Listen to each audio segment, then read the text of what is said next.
మా తాతగా శ్రీ కొత్త రామకోటయ్యగా 7వ భాగం 31/12/20. దీని రచన బివి నరసింహరాజు గారు. నమ్ము నమ్మకపు. సూర్యుడి వెలుగుని మనం అంగీకరించకపోయినా ఆ వెలుగేం తగ్గదుగా.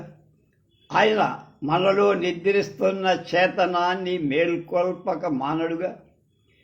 ఈశ్వర శక్తి లేదని గట్టిగా అనడానికి కూడా ఈశ్వర శక్తి మనలో పంచి, లేకపోతే అలా అనే అవకాశం లేదు. మన నమ్మకంతో పని లేకుండానే మనలో ఆ శక్తి పనిచేస్తాం. అందువల్లే మనం ఇన్ని నాటకాలు గురువులు మనకు ప్రత్యక్షదే. వారిని మనం నమ్మినా నమ్మకపోయే వాడు మనల్ని కరుణిస్తూనే ఉంటాడు. మన యోగక్షేమాలు విచారిస్తూనే ఉంటారు. తాతగారు ఈ కోవకు చెందిన యోగి పొంగ తన మీద ఎదుటివారికి ఉన్న అభిప్రాయంతో నిమిత్తం లేకుండా వాళ్లను అకారణంగా కరుణించే కరుణా సముద్రుడు తాతగారు రాంకోటయ్య. అలా కరుణించిన సందర్భాలు వేలకు వేరు. అందులో ఈ కథ ఒకటి. ఇది తెనాలిలో జరిగింది. ఒక ఆయనకు తరచూ నరతగా ఉండే. మామూలుగా వైద్యం చేయించిన సర్దుకోల. ఆయన కుమారుడు తాతగారి భక్తి. తరచు తన తండ్రి అనారోగ్యం గురించి తాతగారికి చెప్తూనే ఉండేవాడు. తండ్రి గారికి మాత్రం తాతగారి మీద, యోగం మీద నమ్మకం లేదు. అందువల్ల తాతగారి వద్దకు వచ్చేవాడు రాను రాను ఆయనకు ఆకలి తగ్గి బాధలు ఎక్కువై ఉండబెట్టలేక ఆయన కొడుకు తాతగారిని తన ఇంటికి తీసుకువచ్చారు. తన తండ్రి గారిని తాతగారికి పరిచయం చేశారు. తర్వాత తండ్రి తన గదిలోకి వెళ్ళిపోయారు. ఇక్కడ వరండాలో కూర్చున్న తాతగారు అది గమనించి ఏమీ అనలా. ఆయన కుమారుడు తాతగారితో, మా నాన్న గారికి కిడ్నీలో రాయి ఉందని చెప్పారు, ఆపరేషన్ చేయించాలన్న, మీ ప్రార్థన చేస్తే తగ్గుతుందా? మా తండ్రి గారికి మన యోగం పట్ల విశ్వాసం లేదు అన్న. తాతగారు అతనితో, వారి నమ్మకంతో మనకేంట్రా పని, వారు కూడా సుఖంగా ఉండాలని మనం ఇక్కడ ప్రార్థన చేద్దాం అని చెప్పి ప్రార్థన చేశారు. 10 నిమిషాలు అయ్యాక తాతగారు, ఇక మనం బయలుదేద్దాం, అదేదో రేపటికి సర్దుకుంటుంది, ఆపరేషన్ అక్కర్లేదనిపిస్తోందని బయలుదేరి వెళ్ళిపోతూ విభూతి ఉందా అని అడిగి, మన ఇంట్లో లేదండి అని కొడుకు సమాధానం. సరే విభూతి పంపిస్తా, కుడి పక్క లివర్ పై భాగంలో రాయ, అంతా సర్దుకుంటుందని తాతగారు మరొకరింటికి వెళ్ళి ఈరోజే కాకినాడ నుండి ప్రసాదరావు గారు తాతగారిని చూడటానికి వచ్చారు. తాతగారితో కాలక్షేపం చేశాక సాయంకాలం తాతగారి వద్ద విభూతి తీసుకొని కిడ్నీలో రాయి అన్న పేషెంట్ ఇంటికి వెళ్ళి ఆ విభూతిని తాతగారు చెప్పినట్టు ఆ పేషెంట్కి ఎక్కడి నుంచి నొప్పి ఉందో అక్కడ రాశారు. అలా రాస్తూ ఉండగానే చిత్రంగా ఆ ప్రదేశంలో వేడిపడి ప్రసాదరావు గారి చేయి వేడెక్కి అలా జరిగిన కాసేపడి ఆ పేషెంట్ అనుమానం వచ్చి బాత్రూముకు వెళ్ళి ఆయన మూత నుండి చిన్న రాయి బయటపడి, ఈ కథలో విందరు నమ్మని వాళ్ల కోసమే అన్నట్టు ఆయన రాయిని చిన్న తీసాలో దాచి వచ్చి ఇప్పటికీ వచ్చిన వాళ్ళకి దాన్ని చూపిస్తే తాతగారి యోగం ద్వారా అలా చాలామందికి ట్రీట్మెంట్ చేసిన సందర్భాలు ఉన్నాయి. ఇక్కడ చిత్రం ఏమిటంటే, అసలు పేషెంట్కు తాతగారి యోగం పట్ల నమ్మకలే. అలా నమ్మకపోయిన వారిలో పనిచేసేదే అసలైన యోగం. అంటే అలా చేసేవాళ్ళే అసలైన యోగులు. యోగంలో కరణీక. తాతగారు చాలా లౌక్యం. అలా ఈ లౌకికాన్ని కూడా కేవలం ఎదుటవారి బాధలు తగ్గించడానికే ఉపయోగించేవాడు. మేధ ఎంతటిది ఎదుటివాడి క్షేమానికి ఉపయోగించాలని తరచూ తాతగారు చెప్తాడు. ఒకసారి ఒక పండితుడికి పెద్ద జబ్బు చేసి ఆయన కంఠమే పోయి దానికోసం చాలా వైద్యం చేయించారు, నయం కాల. చేతబడేమో అని ఒక గురువు దగ్గరికి వెళ్ళి బాధ చెప్పి, నువ్వు గాయత్రిని హృదయంగా భావించి చక్కగా ధ్యానం చేయి, అన్నీ సర్దుకుంటాయ. వెంటనే పండితుడు నేను రోజు గాయత్రి 108 సార్లు చదువుతానండి అని. అయినా మళ్ళీ చేసి చూడండి అన్నారట. గురువు గారు హృదయస్థంగా చిత్తశుద్ధితో గాయత్రి పునశ్చరణ చెయ్యమని చెప్పిన దాని పరమార్థం ఆ పండితుడికి అర్థంగా ఆయనకు మాస్టర్ ఈకే గారు తాతగారు బాగా తెలుసు. కానీ తనంతగా వాడు తాతగారి ప్రార్థనలో పాల్గొనటం లేదేమిటి అన్న చిన్న అహంకారం మనస్సులో చేసుకోబడంతో తాతగారి వద్దకు రాలేకపోతుంది. ఈయనకు బాగుండలేదు. తాతగారికి ఎవరో చెప్పారు. తాతగారికి ప్రేమ కలిగి ఆయన్ను ఏదో విధంగా ప్రార్థనలో కూర్చోబెడితే బాగుపడతారు కదరా అనిపించి. కానీ ఆయన వచ్చేదలా ఇక్కడ తాతగారు చక్కని లౌక్యాన్ని ఉపయోగించి రక్షించారు. తాతగారు నేరుగా ఆ పండితుడిని కలిసి, అయ్యా రేపు ఆదివారం కదా, సివివి ప్రార్థనలో పాల్గొని తమ బాధల్ని పోగొట్టుకోవడానికి చాలా మంది వస్తారు. మీరు అక్కడికి వచ్చి వారందరినీ ఆశీర్వదించాలి అని అడిగారు. ఆ పండితుడు తాతగారి మాటలు పరమానందాన్ని కలిగి తాతగారు తనంతటి ప్రాధాన్యం ఇచ్చినది ఎంతగానో సంతోషి మన్నాడు తాతగారి ప్రార్థనా సమావేశానికి వెళ్ళి అక్కడ వాళ్ళందరూ తమ ఆశీస్సులను అందజేసి ఆ మర్నాటి నుండి ఆ జబ్బు తగ్గుముఖం. ఇక్కడ తాతగారి లౌక్యం ఎంత చక్కగా ఉపయోగపడిందో అర్థం చేసుకో. ఆ పండితుల వారు అక్కడున్న వాళ్ళని ఆశీర్వదించడానికి ముందు సివివి గారి ప్రార్థనలో తల వంచి పాల్గొనాలి కదా. ఆ పాల్గొనడమే తాతగారు కావాలి. అదే యోగంలో కరణీకం అంటే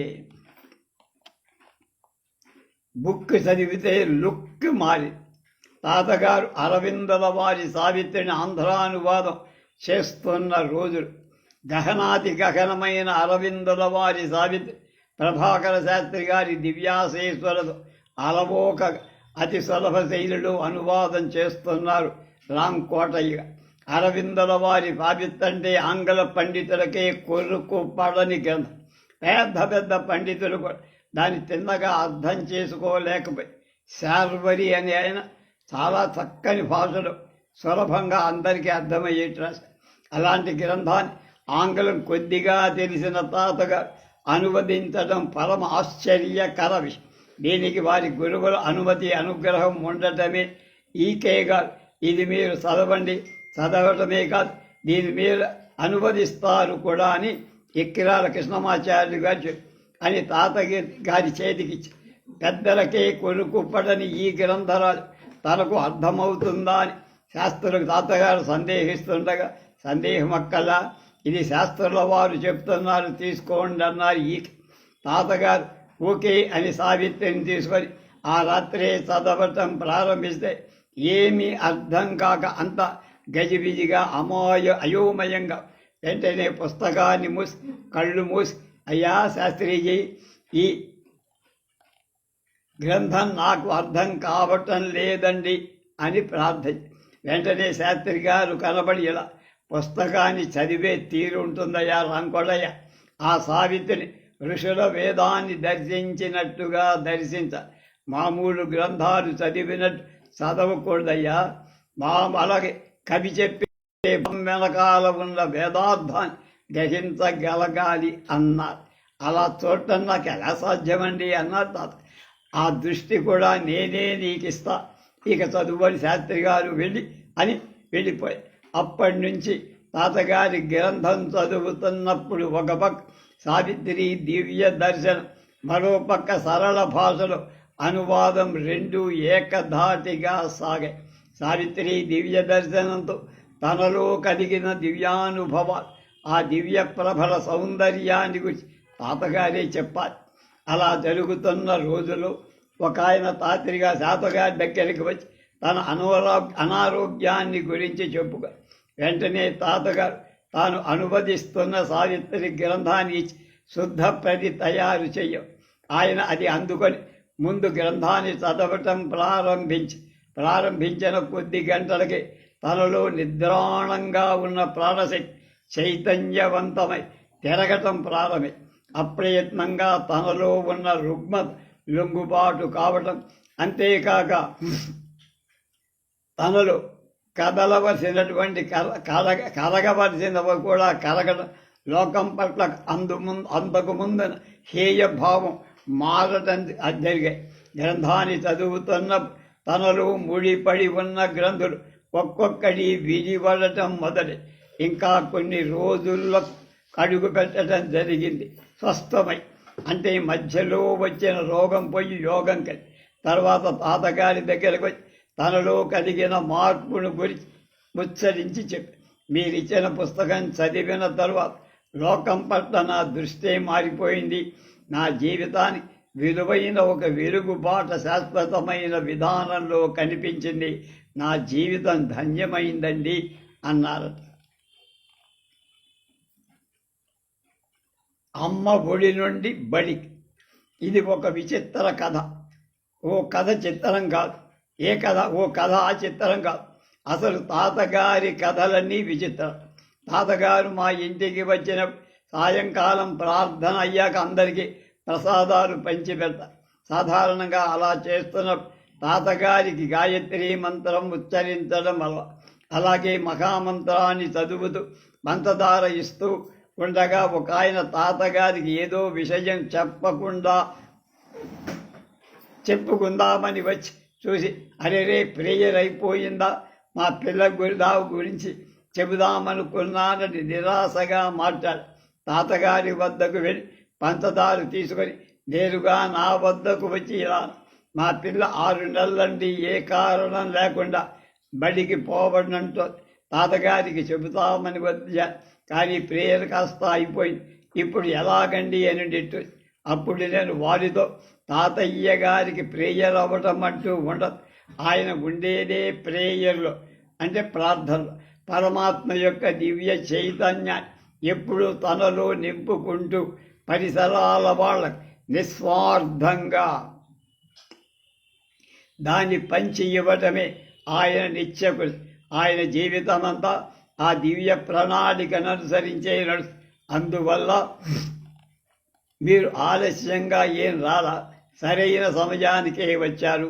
ఇప్పుడే తాతగారికి చెబుదామంటూ ఆయన దగ్గరికి దారి తీసి ఆయన అందరితో చిరునవ్వులు చెందు తన పలకరింపులతో వాళ్లను పులకరింపచేస్తూ, నేనప్పుడు తాతగారి చెవిలో, వీరి పాప బడికి పోవటం లేదటండి, మీకు చెబుదామని వచ్చారంటూ క్లుప్తంగా. అప్పుడు తాతగారు, ఓ చెప్పారుగా, ఇక రేపటి నుంచి బడికి పోతుంది లేండి అంటూ తన పనిలో నిమగ్నమై వచ్చిన వాళ్ళకి ఆశ్చర్యం. నిజమే, ఆయనకట్లా అనిపించడంలో తప్పే. తాతగారు ఎవరి పాప అని అడగల, పాపను చూడ. అసలు ఈ విషయం ఆయన సరిగా విన్నారో లేదో, లేదా ఏదో ధ్యాసలో ఉన్నారో తెలియదు. తాను చూస్తానని చెప్పదు. ఇటువంటి భావాలతో ఆయన మనస్సు అంతా చేయగలిగిందే లేక ఇంటికి వెళ్ళడానికి ఆయన మరీ ఆశ. అప్పటికే రాత్రి వచ్చి ఇంటికి వెళ్ళగానే ఇల్లాలు ఆయనతో, మన పాప ఉన్నట్టుండి నిద్రలోంచి లేచి, అమ్మా నేను రేపటి నుంచి బడికి వెళ్తానే, నన్ను పొద్దున్నే మరిచిపోమాక, చాలా రోజులైంది బడికి పోయి అని చెప్పి పడుకుందట. చాలా చిత్రంగా ఉంది అన్నారు. పాప తండ్రికి ఏమనాలో తోచ. తాను తాతగారికి తన పాప గురించి రిపోర్టు చేసి గంటకాల అప్పుడే ఇక్కడ దాని ప్రతిక్రియ కలిపి, ఇక్కడ తాతగారు విన్నారనుకుందామా, లేక వినకుండానే ఇంత పని జరిగిందనుకుందాం. ఏది అనుకోవడానికైనా మనకు ఒక విషయం పట్ల నమ్మకం, ఆ నమ్మకాన్ని కలిగించమని తాతగారిని ప్రార్థిద్దాం. అదే మనకు శ్రీరామ రక్ష. ఇవాళ చివరి ఎపిసోడ్ అన్నదమ్ముడు అసలు కథ. మన దేశంలో ఆస్తిపాస్తుల కోసం కోర్టులకు పోయి ఉన్న కాస్త ఆస్తిని ప్లీడర్ల పాలు చేస్తున్న వారి కథలు మనకు తరచూ వినిపిస్తూ కనిపిస్తూ. వీటికి కారణం ఒకరి పట్ల ఒకరికి సరైన అవగాహన లేక, ప్రేమాభిమానాలు కలుగవ. కొంతమంది కేవలం ఆస్తుల కోసం ఒకరిపై ఒకళ్ళు చేతబడులు చేయించారు. అన్నగారు చనిపోవాలని తమ్ముడు నాశనం కావాలని అన్న కోరుకోవడంలో చూస్తూనే ఉన్నాం సుందోపసందులు. తాతగారు ఇటువంటి వాళ్ళని కూడా ప్రేమించి వాళ్ళకి తిన్నని మార్గం జరుగుతూ ఉంది. తాతగారి యోగంలో 2 ప్రయోజనాలు కలిపి, ఒకటి ఎదుటి వారి బాధ తొలగించడం, రెండవది వారికి తీరైన మంచి సందేశాన్ని ఇవ్వడం. ఒకసారి ఒకతను తాతగారి దగ్గరికి ఆదరాబాదుగా వచ్చి, తాతగారు, మా నాన్నగారికి ఎవరో చేతబడి చేశారు, ఆయన తావు బతుకుల్లో ఉన్నారు, మీరే కాపాడాలి, మీరు కాదనకుండా వెంటనే మా ఊరు బయలుదేరాల. తాతగారు చాలా స్థిమితంగా, అతను ఏం పర్వాలేదులే, కంగారు పడ, విభూతిస్తా తీసుకెళ్ళి పెట్టి, రేపటికి మీ నాన్నగారు లేచి తిరుగుతారు, ఈ పూట నాకు రావటానికి కుదర, రేపు ఉదయాన్నే వస్తాను, వచ్చినతను చేయగలిగిందిరా, అయితే పరేనండి వెళుతున్నానని చెప్పి విభూతి తీసుకుపోయి అతని ఇంటికి వెళ్ళేటప్పుడు తండ్రి మృత్యువాత నుండి బజటపడి కూర్చొని కబుర్లు చెప్పడం గమనించి ఆశ్చర్యం. ఆ మన్నాడు తాతగారు తెనాల్లో వాడి ఇంటికి వెళ్ళి, ఆ వ్యాపారస్తుడు, ఏం జరిగింది మీకు? వ్యాపారస్తుడు నాకు చేతబడి చేశారండి, నిన్న వెళ్ళిపోవాల్సిందే, మీ దయ వల్ల గండం గడిచి బయటపడి ఇంకా నీరసంగా ఉంది అన్నారు. తాతగారు, మీకింత అన్యాయం తలపెట్టిన వాడెవరో తెలుసా? ఇంకెవరండి? మా తమ్ముడే. ఆస్తి కోసం ఇంత తలపెట్టిన మీ తమ్ముడు మళ్ళీ ఈ పని చెయ్యటని గ్యారంటీ ఏమైనా ఉందా? నిజమేనండి, అలా జరగటానికి అవకాశాలు లేకపోతే తిరిగి నన్ను అలా చెయ్యకుండా ఉండాలంటే నేనేం చెయ్యాలో చెప్పండి అన్నారు. మీకెవడైతే అన్యాయం తలపెట్టాడు వాడు సుఖంగా ఉండాలని మనసారా కోర, వాడి మనస్సు ప్రశాంతంగా ఉండాలని కోరు, అప్పుడు మీ మీద ఏ ప్రయోగాలు పనిచేయి. అది ఎలా సాధ్యమండి? వాడు నాకంతటి చేటు తలపెట్టాక నాకు వాడు విరోధ అవుతాడు, కానీ ఆత్మీయుడు ఎలా అవుతాడు? ఇది నా వల్ల కాదు, మరో పని చేస్తే అన్న. ఇంకేదైనా మంత్రపై అలా కాదు, మీకు వచ్చిన ఆపదకు నేను చెప్పినట్టు చేస్తేనే మీకు ఏ ఆపద ఉండదు, లేకపోతే ప్రమాదం. ఖచ్చితంగా తాతగారు అలా చెప్పడంతో ఇంకొక దిక్కుల తమ్ముడు బాగుపడాలని కోరుకున్నాడు. దానివల్ల ఆ ప్రమాదం తప్పి దొగబడి తర్వాత వ్యాపార ఒక యోగి దగ్గరకు పోయి తనకు జరిగిందంతా చెప్పారు. అప్పుడు ఆమె యోగిని దగ్గర, నీకు చేసిన చేతబడి చాలా గట్టిదిరా, అతనెవరో దేవతామూర్తి కావడం వల్ల నువ్వు బతికి పోయావు అని చెప్పింది. ఇది జరిగిన కొన్నాళ్లకు మళ్ళీ వ్యాపార జబ్బుపడి తాతగారిని తెలారి పిలిపించి, తాతగారు అతనితో, మళ్ళీ నీ తమ్ముని గురించి ఏదో చెడు ఆలోచించావు, అందుకే గుండె నొప్పి అన్న. నిజమైన తమ్ముడి మీద 5 లక్షల కోట్లు దావా వేసి వాడి తెక్క కుదురుదామంటే అదే పద్ధతి, లేకపోతే ఒక పట్టాన దొంగ. తమ్ముడికి సంగతి మీకు తెలియదులే, అలా చేస్తేనే కానీ 5 లక్షలు. వెంటనే తాతగారు, నిజమే, తప్పకుండా 5 లక్షల డబ్బు వస్తుంది, కానీ ఆ డబ్బును నీ కొడుకులు తీసుకుంటారు, ఎందుకంటే ఆ డబ్బు వచ్చే సమయానికి నువ్వు ఉండవుగా అని ఘాటుగా. దాంతో అతని గుండె గుబేరు. తాతగారు చెప్పినట్టు తమ్ముడి మీద వేసే దావా ఉపసంహరించుకొని. చూసారా, డబ్బు మీద మానవులు ఎంత ప్రేమ ఉందో, ఎంతటి వ్యామోహమో. ప్రాణం కంటే డబ్బు మీదే ప్రీతి ఎక్కువగా ఉంది. తాతగారు అతని ప్రాణాలు రక్షించి అతనికి కనువిప్పు కలిగి తనకు చేటు తలపెట్టిన వాడిని కూడా ప్రేమగా చూస్తే మనకు ఎంత మేలు జరుగుతుందో తాతగారు చక్కగా నిరూపించి చూపారు. రేపు దెయ్యాలు పునర్జన్మలు అనే విషయాన్ని గురించి తాతగారు చెప్పే మనవడైన నరసింహ రాజు గారు ఏం చెబుతారో తెలుసుకుందాం.